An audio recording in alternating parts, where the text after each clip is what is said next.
السلام عليكم البنات، لبس عليكم بخير. كنتمنىكم تكونوا بخير وعلى خير وعواشر مبروكه ان شاء الله بصحيحه وبسلامه وباش ما كتمناو. فيديو جديد على قناتي شيوات مع ايمان. اليوم ان شاء الله نوجدوا واحد جوج حليوات ساهلين، وحده بلا فران وحده بالفران بلا طابع. المهم البنات، ها هما الشكيلات بجوج بهم اللي صايبت. ها انتم كيف تشوفوا اقتصاديين.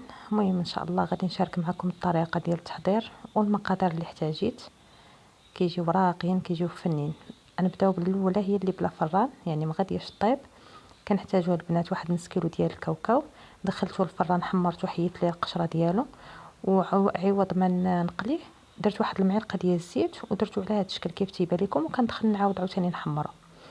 بالنسبه شنو غنحتاج فيها، عندي نص كيلو ديال الكاوكاو كيف قلت لكم، عندي نص كيلو ديال الشوكولاط كالا، وعندي 4 ديال العلب ديال صابلي، وعندي النكهه ديال الكراميل. البنات اللي ما بغاوش النكهه ديال الكراميل تقدري ديري قهوه، ديري الفاني، تنسمي بيه، ديري اللي بغيتي، يعني كيبقى لك الاختيار. هنا كيف تيبان لكم البنات، خديت داك الصابلي طحنته وكنغربلو باش اي حاجه كانت باقا هانتوما كيبقى شويه، يعني داك اللي ما كيتطحنش كنعاود نطحنو على هذا الشكل هذا. كنغربلو كندوزو مزيان في الغربال، كنخلي غير هذاك اللي صافي. والكاوكاو ديالي طحنتو هانتوما البنات حتى تعجن بحال هكا، يعني كيبغي تطحن مزيان. غادي ناخذ الصابلي اللي عندي، غنزيد عليه كاوكاو هانتوما على هذا الشكل. صراحه كتجي غزاله البنات، هاد الحلوه كتجي حتى في المنيطر كتجي رائعه. هانتوما كيف تيبان لكم كنحلو هكا شويه بيدي، وكنزيد عليه النكهه ديال الكراميل. كيف قلت لكم تقدروا تبدلوها بالقهوه، النكهه ديال القهوه مهم، اي نكهه كتفضلوا. انا صراحه هاد النكهه ديال الكراميل كتجي غزاله، غنديرها حتى في الحليوه الثانيه اللي غنشارك معكم.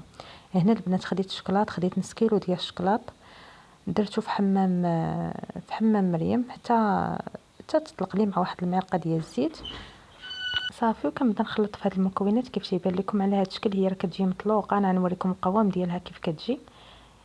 هانتوما على هاد الشكل هذا حتى كتطلق لي بحال هكا البنات. هانتوما هذا هو القوام ديالها، شوف كيف تجي مرخيه، يعني مطلوقه الخليط. هنا البنات غادي نشد الشوكولاط وغادي ندير غير شويه. هانتوما كيف تيبان لكم كندير غير شويه باش كيعطيني بحال التاج الفوق، داك الشكل كتعطيه زوين.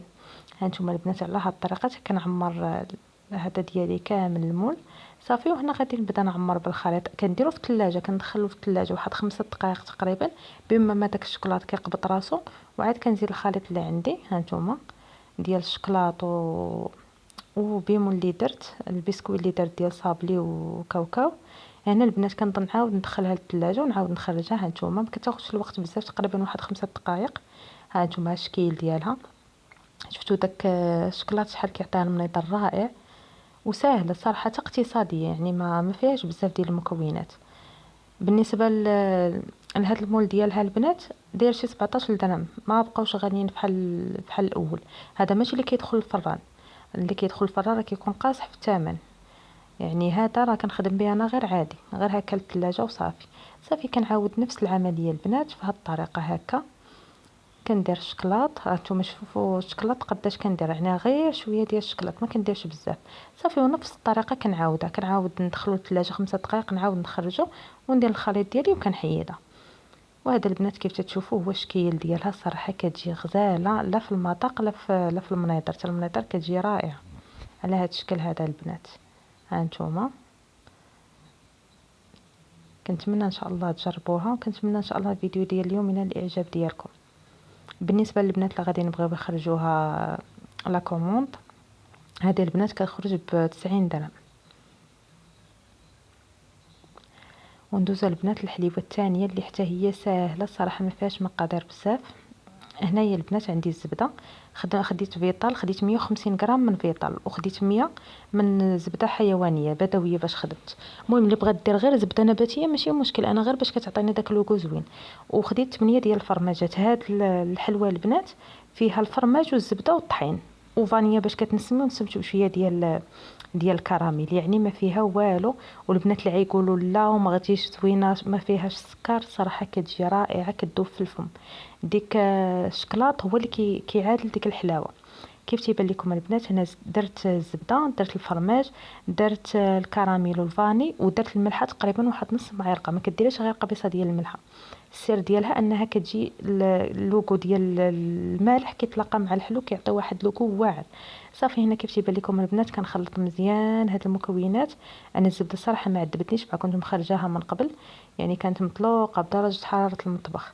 صافي كنبقى بحال هكا على هاد الشكل هذا حتى كنكملها. هانتوما كيف تيبان لكم خاصها تخلط مزيان ديك الزبده مع داك الفرماج. صراحه كتجي رائعه البنات، كتذوب في الفم بلا طابع بلا حتى شي حاجه، واحد الطريقه ساهله باش خدمتها.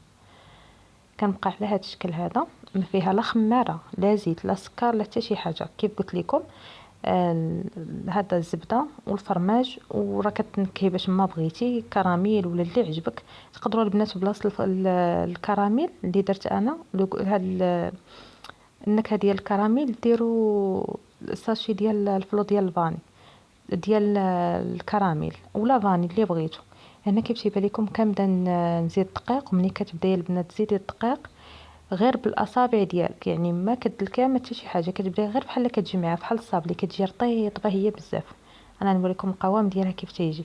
صافي هنا كيف تيبان لكم انا كنجمعها تنكملها كامله على هذا الشكل هذا. كتبداي تزيدي دقيق تقريبا البنات هزات لي واحد 4 ديال الكيسان عفوا 3 ديال الكيسان ونص، قول لي 450 غرام اللي هزت لي. المهم انت كتزيدي وانت كتشوفي على هذا القوام، خاصها تجي بحال هكا كتجي رطيبه بزاف. هانتوما على هذا الشكل. هنا كيف تيبان لكم البنات غادي نشدها غادي نقطعها صافي على حساب الاجزاء اللي بغيت انا. صافي ونبدا نخدم بها على هذا الشكل هذا. كناخذ واحد من دوك الاجزاء اللي قطعت كنبدا نحربل فيه بحال هكا، راه ما كتلصق ما والو، ما تخافوش منها بالمره. صافي وغنبدا نقادها بحال هكا. انا عجبني هذا الشكل صراحه كيجي رائع، حتى في المنيطه كيجي زوين. صافي قطعتهم حاولت نديرهم يعني هكا متساويين، وكنقاد لهم الجنيبات ديالها ساهله البنات وما كتاخذش وقت. ما فيهاش المقادير بزاف وزوينه وما كتاخذش الوقت، يعني تقدري توجديها في ساعه ديالها كتكون واجده. صافي هنا كيف تيبان لكم حتى نكمل الكميه كامله اللي عندي نفس الشكل اللي درت في الاول هو اللي غادي ندير في الثاني. كنقاد من الجناب صافي وكنحيد لها القنيتات وكنبدا نقطع فيها هانتوما على هذا الشكل هذا حتى كنكملهم كاملين. صافي كنبدا نقاد الجنيبات ونحط في اللاطه ديالي، اما دهنوها يا اما تكون ورقه ديال الطبخ. هذه صراحه ما كتحتاجش على حساب الزبده ما كتلصق ما حتى شي حاجه. صافي غنبقى بحال هكا البنات نكمل الكميه كامله اللي عندي. وهنا كنكون الفران مسخناه على درجه حراره 180. ملي كنبغي ندخلها كنقص الفران كنخليه غير 150، كنخليها طيب على خطره. هانتوما كيف تيبان لكم على هذا الشكل هذا حتى كنكملها. وهنا البنات راني كملت الكميه كامله اللي عندي ندخلها طيب.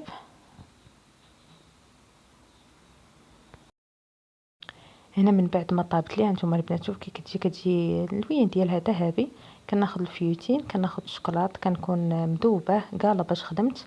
اللي بغات تزيد يعني شوكولا غيش تاخذ قاله وتاخذ معاه شوكولا غيش واحد تقريبا واحد 50 غرام حتى لوكو كيجي احسن. اللي بغات غير قاله تخدم غير بقاله. صافي البنات خديت مع واحد المعلقه ديال الزيت باش شويه كيتطلق لي، يعني ما كيبقاش قابط راسو. راكم عارفين الشوكولاط بيض راه صعيب في الخدمه ماشي بحال الكحل. صافي هنا كيف تيبان لكم كنبدا بهذه الطريقه هذه حتى كنحيدهم تقريبا كندير 5 ب5 ولا 4 ب4 حتى كنشوف على الجهه اللي غنقد بها انا. صافي هنا كنبدا ندير ليها الفيتين. بالنسبه للفيتين البنات تقدروا البنات اللي ما كيبغيوش تقدري ديري الكونفليكس، غير هو البنات غيخدموا بالفيتين بحال هكا ما تعمروهاش. شوفوا كيف تجي باش كتبقى حتى داك الشوكولاط باين كيعطي واحد المنظر رائع. ما تعمرش بزاف بالفيتين. ها نتوما على هذا الشكل هذا كنبقى بحال هكا حتى كنكمل الكميه كامله اللي عندي. وهذه البنات هي النتيجه النهائيه. نتوما كيف تجي كتجي غزاله الشكل ديالها، يعني ما محتاجين لا طابع لا حتى شي حاجه، والمقادير اللي هما بساط ماشي مقادير اللي صراحه صعاب. هانتوما على هذا الشكل هذا كيف قلت لكم ما تعمروهاش كامله بالفيتين باش ما تديركمش باش ما تجيش كيف تنقولوا ما داك الشكلاط خليوه كيبان. وهنا البنات شاركت معكم الحليوه كامله اللي صايبت في العيد. درت هاد الحليوه ديال الكنافه هذه راه عندي في القناه ديالي. درت الكنافه عشيشه حتى هي راه عندي في القناه ديالي، والحليوات اللي صايبت معكم اليوم هاد جوج صراحه كيجيو رائعين. كنتمنى ان شاء الله تجربوهم، وما تنساونيش بلي لايك وعواشركم مبروكه وعيد مبارك سعيد، ومع السلامه، نتلاقاو في فيديو جديد ان شاء الله.